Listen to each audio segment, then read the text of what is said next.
it's Nicole, your go-to Bulacan Realtor. I'm here at La Cresta, Colinas Verdes. Alam nyo ba guys, umuulan. Syempre rainy season na, 'di ba? And I just wanna show you, like nag-stop muna ako saglit kasi gusto ko ma-appreciate nyo rin yung view na nakikita ko kahit maulan ha. Pero dahil napakataas po nito, 1000%, this is a non-flooded area. Napakataas, bundok. Okay, let's go. So that's it. Ayan. It's raining, guys. Pero, ayan o. Nasa La Cresta tayo, guys, ha? Kita nyo ba kung gaano ka-uphill? Downhill, uphill ang location na to. So, papunta tayo sa pinakamataas, highest peak. Parang ano yan, Mount Everest. Meron din tayong summit dito sa Colinas Verdes at yun ay ang La Cresta. So, ito guys, yung mga naghahanap ng malaki talagang lote. Hindi to yung mga basta, ano lang ha, small residential lot ha. Ito na yung tinatawag nating residential estate. Estate na, country club, ganyan na. Ito yung 700 plus, yung maliit, pinakamaliit. Tapos, meron din namang mga nasa 300, very rare. Pero, yung mga ano to, pang 1,000, yung mga naghahanap na 1,000 square meter, yung kanilang residential estate, kasi talagang mansion ang ipinapatayo. Yung mga ganon. Ayan Guys, can you see? Time check. 2 o'clock in the afternoon. Ayan ha, 2 o'clock na yun guys. Pakita ko lang sa inyo, dyan, papunta tayo dyan sa tuktok na yan. Yan, La Cresta po yan guys, habang maulan-ulan. Samahan nyo ako sa ating magandang road trip na para akong nasa Tagaytay nito. Pero, guess what? This is San Jose del Monte, Bulacan, the rising city.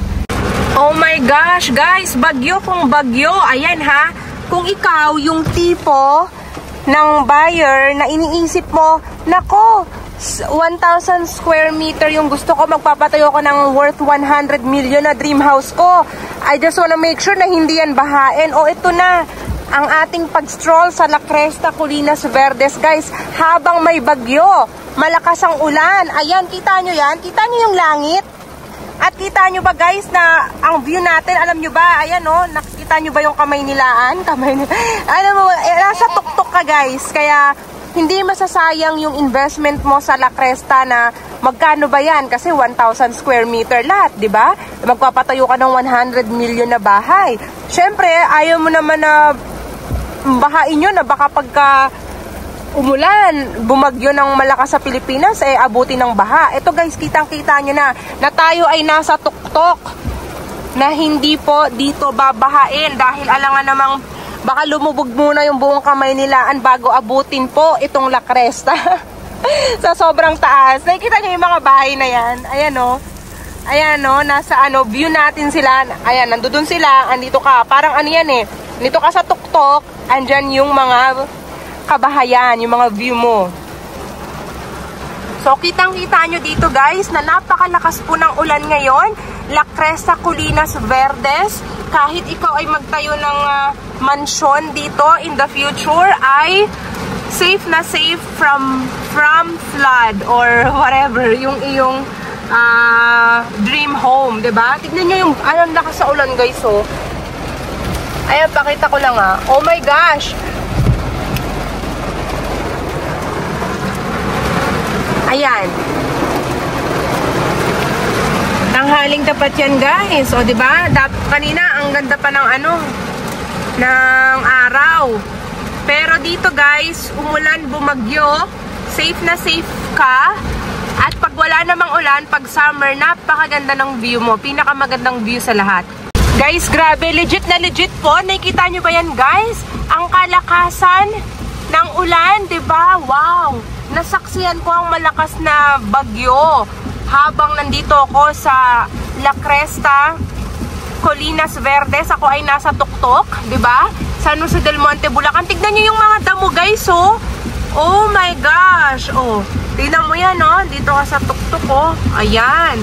Pero at least alam ko na hindi po ako aabutin ng baha dito. Pero in general naman, basta San Jose del Monte guys, ay mataas po talaga, safe from flood.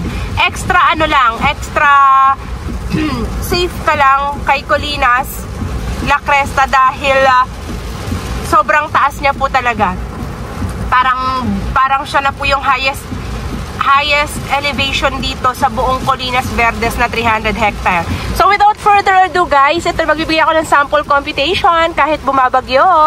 Ayan po yung sample computation ng ating may mga, ayan, depende kung anong sukat ng lote. Ayan, nakalagay dyan siya guys. So kapag La Cresta, Colinas Verdes, automatic po malalaki yung cut ng lote ha. Ayan po. Kung gusto nyo pa ng mas malaki dyan, ayan, pwede naman combined, di ba? Kung may magkatabi, ganyan, ayan. So, Colinas Verdes, guys, home of celebrities and minsan pa nga some famous politicians, di ba? So, ito talaga, guys, it's already considered as a high-end community na mayroong 6 o mahigit pang swimming pool amenities at complete clubhouse and also basketball court, badminton court, tennis court, and everything guys, kompleto. At napakalapit mo sa Burger King, Jollibee, paglabas lang ng entrance gate po ni Colinas Verdes at ng Walter Mart, nandiyan na yung STI din, yung Toyota at ang SM San Jose del Monte, katabi mo lang, gusto mo i-jogging mo lang dahil malapit lang. Hotel Savano Park, ayan guys, malapit na rin siya sa SM Fairview at Future MRT 7. So yan po yung ating update dito habang maulan at mabagyo sa Pilipinas. So ayan po siya guys, and I hope to see you all soon. Bawal po kasi mag-walk-in dito, okay? So dahil bawal mag-walk-in dito guys sa Colinas Verdes, kontakin nyo ako kaagad sa aking Viber or WhatsApp number pag magpapaschedule ng viewing or ng tripping. Ayan po siya. And also guys, kung messenger yung gamit mo, ayan din yung aking messenger. May blue check yan. Legit yan. That's me. Pwede nyo ako i-follow. Pero yan po yung aking mga contact number kung saan nyo ako pwedeng ma-reach. So, thank you for watching. Grabe, mag-ingat po tayong lahat. Stay safe. Ang lakas niya talaga. Oh my gosh. Don't forget to hit like and subscribe to my YouTube channel. Thanks everyone.